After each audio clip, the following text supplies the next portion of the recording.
Hello members, welcome again to Opportunities Meeting Place, where transforming your business through knowledge is our core goal.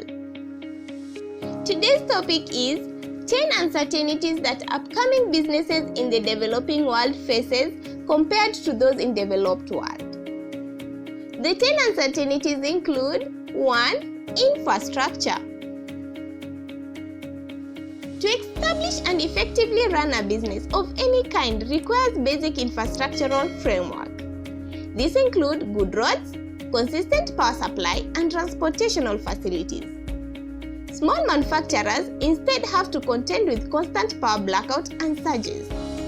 This in turn causes equipment damage, reduced productivity, and high costs. Bigger firms have to invest in electric power generators, and this makes the production process more expensive and the product end up being less competitive in the market. Businesses that deal with perishable goods in developing world faces more challenges than those in developed world. The developing world also faces a poor communication network. The recent proliferation of mobile devices has greatly helped to improve on this aspect. However, the internet is still inaccessible to the majority of the population. And even for those countries where it is accessible like South Africa, the cost is still way above the global average. 2. Financing. Businesses in the developing world, particularly SMEs who happen to be the majority, work with limited capital. This creates the demand for extra financing to effectively execute business operation. Unfortunately, there is limited access to financing from banks, microfinancial institutions, etc., which when accessed, comes with high interest rates. Financial institutions in the developing world have not kept pace with the rapid growing numbers of small businesses on the continent. The fund base for financing this startup has thus remained stagnant, limiting the number of firms that can gain access. At the same time, most of the small businesses' operations do not have required business plans and other documentation required for funding. This makes the lender hesitant to advance funding as the borrowers remain extremely informal and therefore high risk. 3. Corruption. This is one of the biggest challenges that is faced by upcoming businesses in developing world, particularly in Africa. It is common for traders to face ethical conduct whereby they either have to pay hefty bribes or risk having the activity blocked by high-ranking public officials. It deters both the growth of the region and the spirit behind entrepreneurship. When traders have to bribe to get the necessary permit or certification, they pass this cost on their consumers.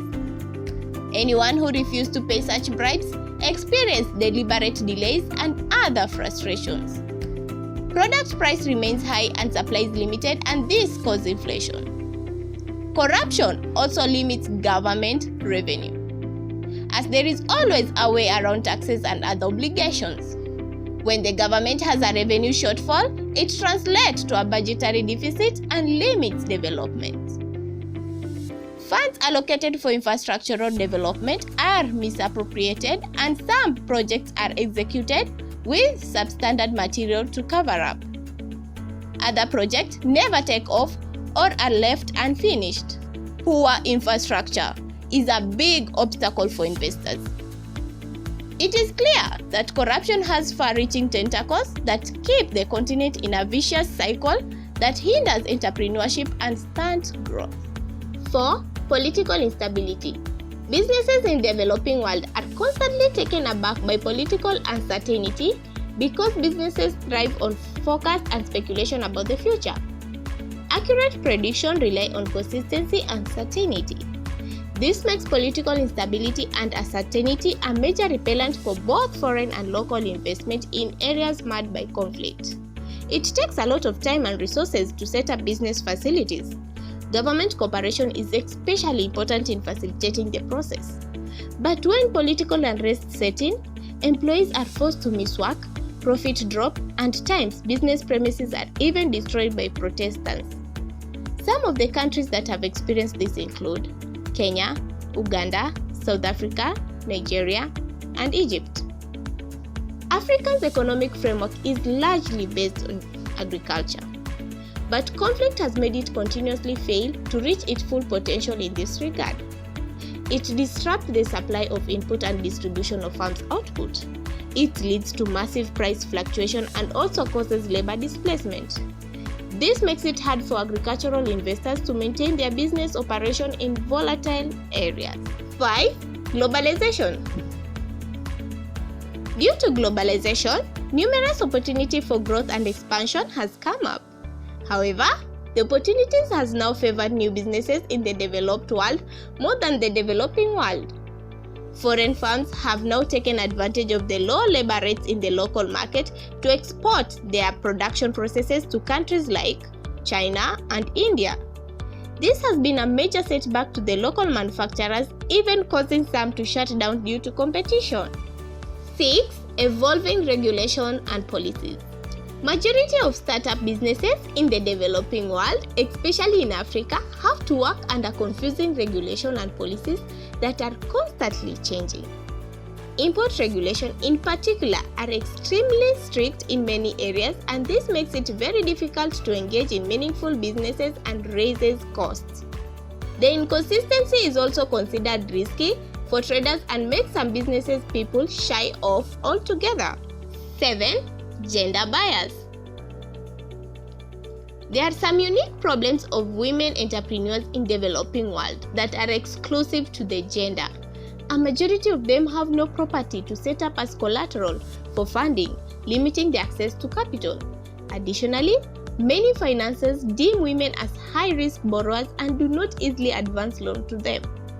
Their mobility is also limited, as the cultural setup frowns upon women who have to travel for business and seek accommodation in hotels and other public spaces. A high percentage of women on the continent is illiterate, as the girl child is rarely given priority in education.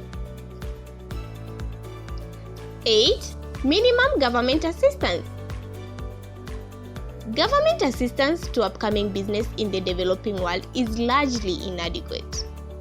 While some countries such as Nigeria, Kenya, and Tanzania have implemented programs to train and assist small companies, in practice, these programs are severely limited in scope and reach. 9. Lack of skilled staff and training. Expertise is necessary for all businesses and for the inexperienced entrepreneurs starting a business.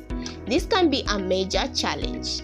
New businesses in the developed world can easily afford and recruit skilled workers as opposed to the developing world, where there is a shortage of skilled staff and a few who are available are unaffordable.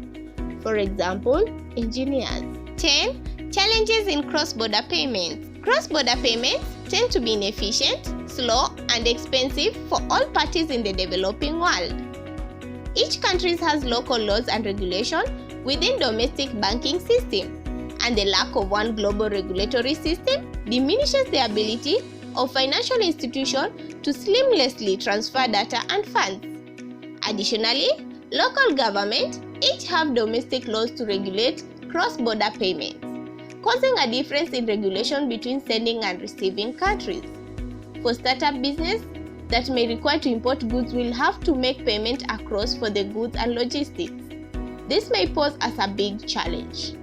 What challenges do you think or feel like your upcoming businesses may face in your chosen area of trade or operation? Do you have a strategic plan in place? Subscribe, like, leave a comment. Let us help you actualize your dream.